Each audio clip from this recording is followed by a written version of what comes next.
काश ऐसा इंसाफ हमारी अदालतें भी करती। हमारे यहाँ भी मजलूम औरतों को ऐसा इंसाफ मिलता। आइए आपको एक इंसाफ की कहानी सुनाते हैं आज।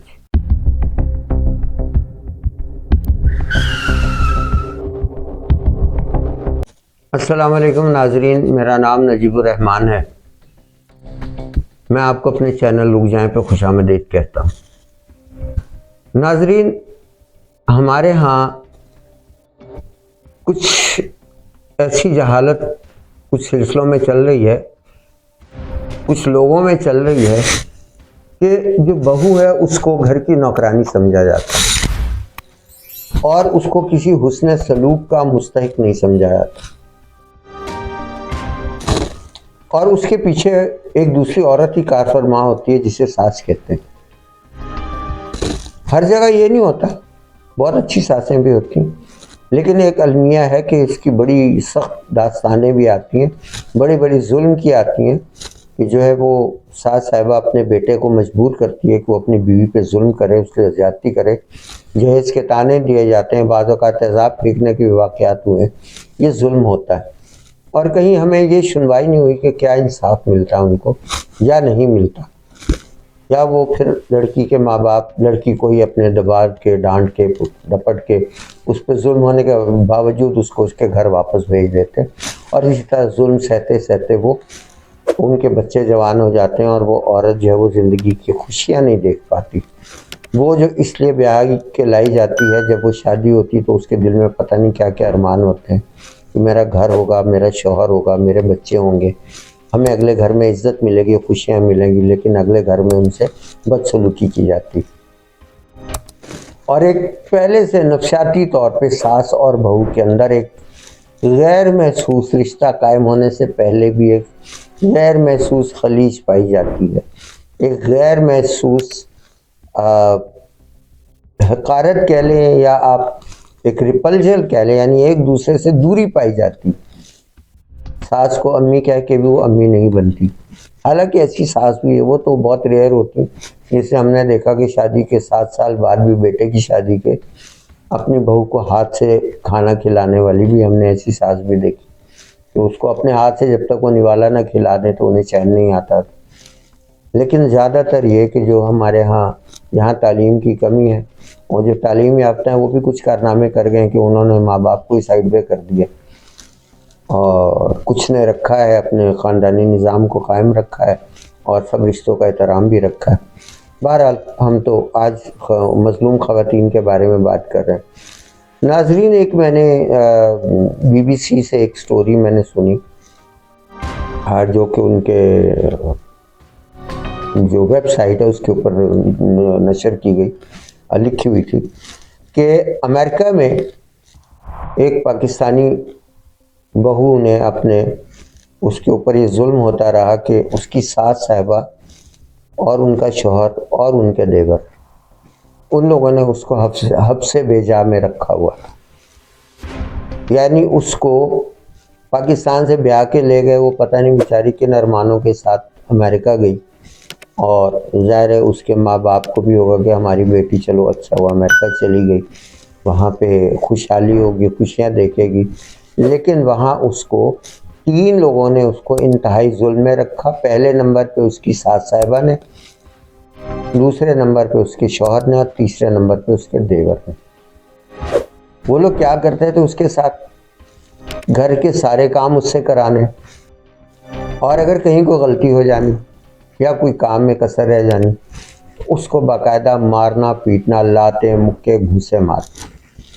यानी उसका कोई वहाँ कुछ सुनने वाला ही नहीं था। उसे घर से बाहर नहीं निकलने देना, बाहर नहीं जा सकती थी, घर के एरिया के अंदर ही उससे मजदूरी करानी, मट्टी उठवानी, उससे लॉन में काम करवाना, खुदाई का काम करवाना, और उसके बाद मारना पीटना भी, और सजा ये देनी कि रस्सियों से बांध के उसको सीढ़ियों में घसीटना। क्या उसकी जिंदगी होगी? ना शौहर अपना, किसके आगे रोए, ना अपने वहाँ पे रिश्तेदार, ना अपने माँ बाप, और उसको अपने माँ बाप से पाकिस्तान में बात नहीं करने देते थे वो लोग। ये जुल्म चलता रहा, कई साल तक चलता रहा। आखिर बात निकल गई बात निकली और अमेरिकी अदालत तक पहुंची। आज से 1 साल पहले सज़ा इसी महीने में हुई है उन लोगों को। वहाँ जब अदालत में बात पहुंची, उन्होंने सारा ज़ाहिर तफ्तीश की जाती है, वहाँ तफ्तीश ईमानदारी से होती है। तफ्तीश करने के बाद साबित हो गया कि इस औरत के साथ ये जुल्म होता रहा है, ये ज्यादती होती रही है, तो तीनों मुजरिमान को सज़ा दी गई। सास साहिबा को 10 साल सज़ा कैद की दी गई, शौहर को 12 साल कैद की सज़ा दी गई और देवर को 5 साल कैद की सज़ा दी गई, तीनों का जुर्म साबित होने पर। कोई नहीं आया कि नहीं नहीं कंप्रोमाइज़ कर लो, तुम्हारा घर उजड़ जाएगा, ये हो जाएगा, वो हो जाएगा। नहीं, जो सज़ा का मुस्तहिक है उसको सज़ा दी गई। यकीनन आगे उसके लिए एक ज़िंदगी पड़ी है, लेकिन जो ज़िंदगी वो गुजार रही थी उससे बहुत बेहतर हो। ऐसे रिश्तों को वैसे भी तोड़ देना चाहिए जिसमें इतना जुल्म हो, लेकिन परदेश में ले जाना फिर ये जुल्म करना, हमारे यहाँ लोकली इतना जुल्म होता है। सज़ाएं बताएं, आपको मालूम है केसेस तो पता लगे, अखबार में भी आ जाता है, टीवी पे भी आ जाता है कि बहू को जो है वो लड़की को तेज़ाब चेहरे पे फेंक दिया बहू के ऊपर, या उसको जलाने की कोशिश की। सज़ाएं कहाँ होती हैं? खाते भरो। इसीलिए तो पहली दफ़ा में पक्की FIR बहुत कम केसेस में करती है, पहले कच्ची काटी जाती है, क्योंकि लेन देन होता है उसके ज़रिए। और ख़ास तौर पे हमारे माहौल में, क्योंकि अपने भी औरत को प्रेशराइज करते हैं, और जहाँ वो ब्याह के जाती है अगर वो बुरे लोग हों वो भी उसको प्रेशराइज करते हैं, नहीं तुमने ये शादी जो इसी निकाह में रहना, गुजारा करो, हमने ब्याह के तुम्हें भेज दिया। लेकिन उसके एक एक जो दिन, एक एक रात जो तकलीफ में गुजरती, उसके जिम्मेदार कौन? क्या उसका हक नहीं है? किस हर इंसान का हक है कि वो खुशियाँ भी देखे। अगर वो औलाद के होते औलाद की खुशियाँ ना दे, इतना जुल्म होगा तो उसको क्या खुशी होगी अपनी औलाद।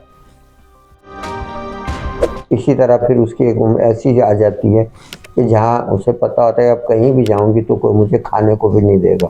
वो जुल्म सहते सहते उस उम्र पे पहुंच जाती है कि फिर आगे मौत आ जाती, लेकिन यहाँ उसकी सुनवाई नहीं होती, इंसाफ नहीं मिलता। उम्मीद है कि हमारे लोगों को भी समझ आएगी। एक दिन तालीम जैसे आम होगी, तालीम आम नहीं की गई, इन हालतों से निकलेंगे और औरत को अपने बाप की मिल्कियत समझ के उसके ऊपर जुल्म करना छोड़ देंगे, ख़ास तौर पे बहुओं के ऊपर। और बहुओं के भी बहरहाल बहुत से लक्षण होते हैं, जो जब वो बुरी मिल जाए बहू तो तब भी बहुत बुरा है, क्योंकि मैं बिल्कुल एक साइड पे तो बात कर ही नहीं सकता। ये तो एक हिस्सा है हमारे माशरे का, उस हिस्से पे बात की और दूसरे हिस्से पे भी बात होगी, जहाँ के आने वाली बहू बूढ़े माँ बाप को क्या समझती और उनके साथ क्या करती। नाज़रीन, अगर आपको मेरी ये बातें पसंद आई हैं तो मेरे चैनल को सब्सक्राइब करें, बेल आइकन को प्रेस करें और इस वीडियो को ज़रूर शेयर करें। बहुत शुक्रिया। अस्सलाम वालेकुम।